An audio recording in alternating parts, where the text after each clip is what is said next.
Imagine for a minute you come from a country with the third largest oil reserves in the world, with a #1 ranking for environmental and human rights standards. But your country has strong armed and stifled its own energy sector so that it has to import billions of dollars worth of crude oil from other countries.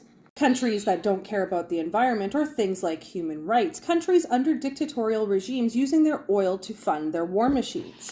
Sounds crazy, doesn't it? But what's worse is you don't have to use your imagination to picture this at all. This is the reality for Canada, and it makes zero sense. While watching the situation in the Ukraine unfold, I wondered how much oil does Canada import from Russia, if any at all? Europe imports 40% of their energy from Russia.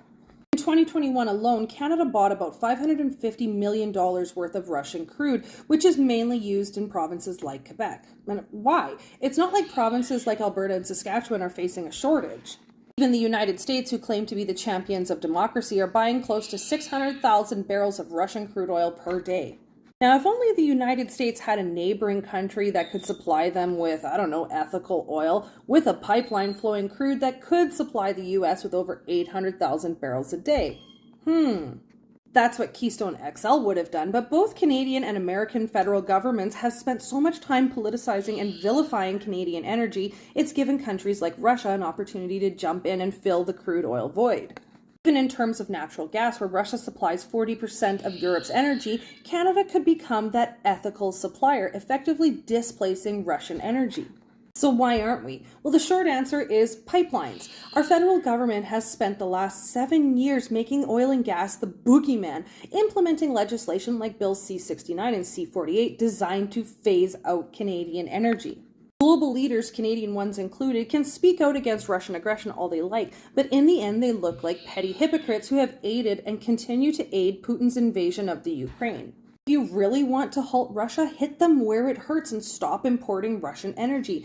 Yes, it will come with some short-term pain, but the long-term gain is the world would have a lot more ethical energy.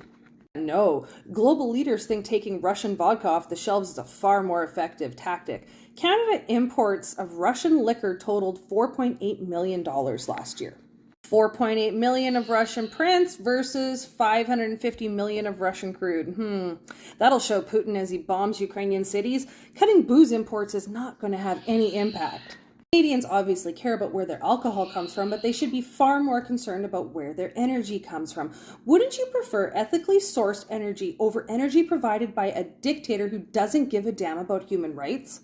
Robbie Picard from Oil Sands Strong said, "How many more times is the world going to be held hostage by dictators because of our energy needs? It's time to build pipelines of prosperity."